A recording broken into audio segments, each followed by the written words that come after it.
Responding to these tariffs, GM told Fox Business it's ramping up production in the U.S. Several hundred temporary workers. Stellantis, though, laying off. The machines stopped. The factory lights dimmed. Thousands of workers were sent home without answers. Ford, the very heart of American auto industry, has shut down key U.S. production lines, crippled not by foreign competition, but by tariffs from its own government. And when asked about the chaos, Trump didn't blink. He called it expected and blamed Ford for not doing enough. But if America's most iconic automaker is failing, who's next? The whole idea behind the America First policy sounded simple: bring jobs back home and make American manufacturing great again. But over here in the real world, things haven't gone as planned. Instead of boosting production, the heavy tariffs slapped on imported auto parts and vehicles have created chaos inside the very factories they were meant to protect. Companies like Ford are feeling the pressure where it hurts the most, in their bank accounts. Ford has already confirmed that it's taking a hit of over $1.5 billion with a B in 2025 alone. That is no small bump in the road. It's a financial shock that's forcing one of America's most iconic automakers to shut down key production lines. See, this includes the iconic, massive Chicago plant, once buzzing with workers making Explorers and Aviators.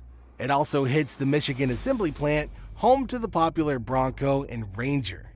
These lines have gone quiet, and thousands of workers have been sent home, unsure when or if they'll be called back.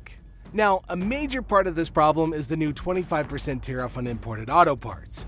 Cars are complex machines, built with parts that come from all over the world. Ford, like most automakers, depends on global supply chains to get the parts that it needs. So, when those parts suddenly cost 25% more, the math, it just doesn't work.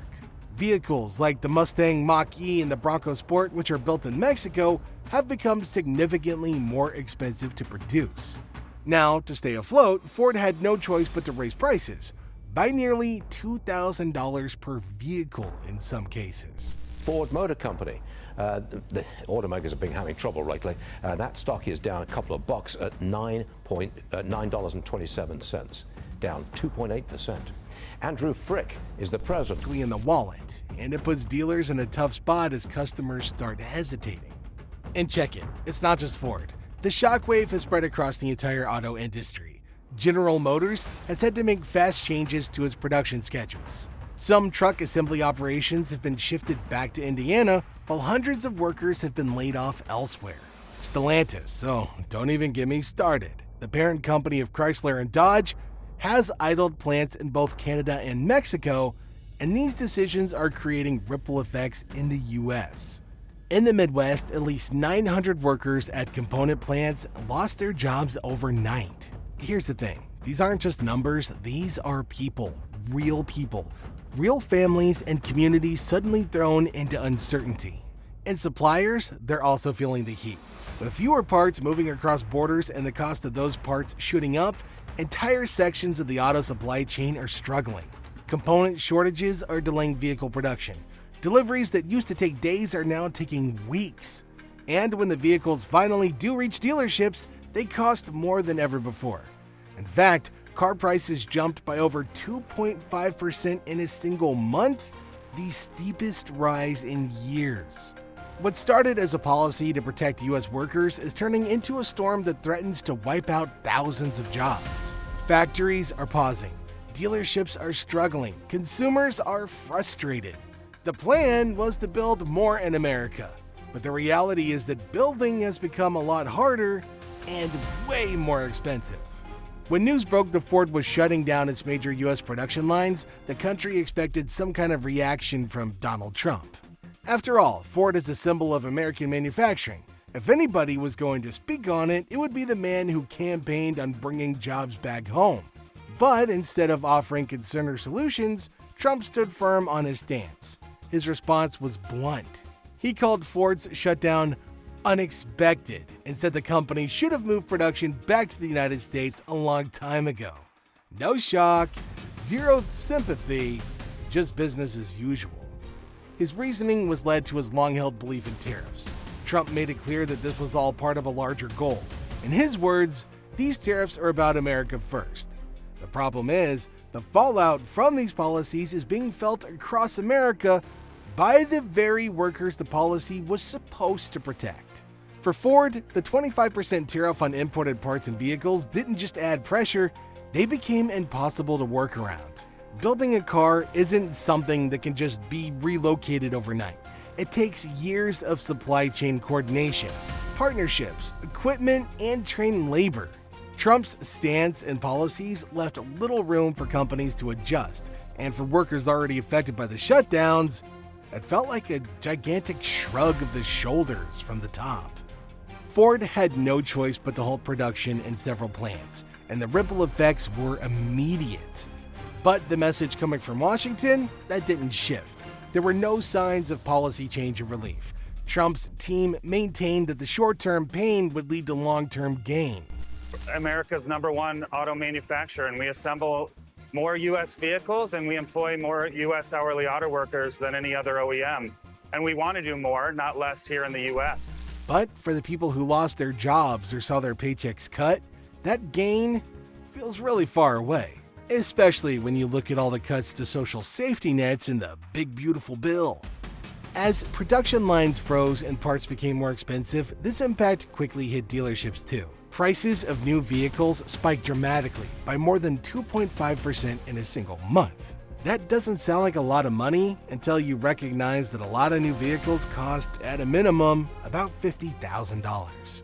That's one of the biggest jumps in recent memory, and it happened fast. Suddenly, vehicles that were affordable a couple of weeks ago were now out of reach for a lot of buyers.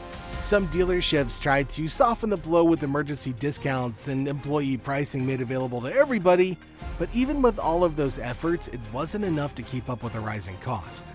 Inventory started to vanish. Popular models like the Bronco Sport and the Mustang Mach-E, already in high demand, became harder to find. Customers began showing up early, trying to buy before the next price hike. But sales teams had less and less to offer. Deliveries were delayed, waiting lists grew longer, and the pressure built on both sides of the transaction. Some dealerships warned that they might not make it through the year if the situation continued. It wasn't just about fewer sales, it was about overhead, payroll, and staying in business while prices soared and availability dropped. The people selling the cars were caught in the middle of a trade war that they had zero control over. And one of the biggest reasons behind the shutdowns and rising prices is something a lot of people don't see: the supply chain. A modern car isn't built in one place. It's assembled from thousands of parts made all over the world. From high-tech chips to steel frames, from batteries to wiring, these components come from suppliers in Mexico, China, Canada, and beyond. So when the US decided to slap steep tariffs on imported parts, it hit every corner of the system. Parts that once moved smoothly across borders started getting stuck at ports. Costs rose sharply, and parts from Mexico, once a cost-effective option, became 25% more expensive overnight. Components from China faced duties of up to 30%. Even items coming from Canada, America's close trading partner, got caught in the web. US-based factories, including Ford's, found themselves unable to finish assembly because key components just weren't there. And when those parts finally arrived, they cost way too much to keep prices competitive. This isn't just a supply issue, it's a system failure. Ford and other automakers have spent decades building global supply chains designed for speed and efficiency. Now they're being forced to rework everything, often with no better options. And the result? Cars aren't being built, workers aren't working, and the prices for everybody are still climbing. It's a nasty chain reaction that's putting the entire industry into crisis mode, and there is no easy fix. Ford CEO Jim Farley might have called this tariff war the fairest fight in decades, but if you talk to the workers on the ground, you're going to hear a completely different story. So, what are your thoughts on all of this? Make sure you let us know in the comment section down below.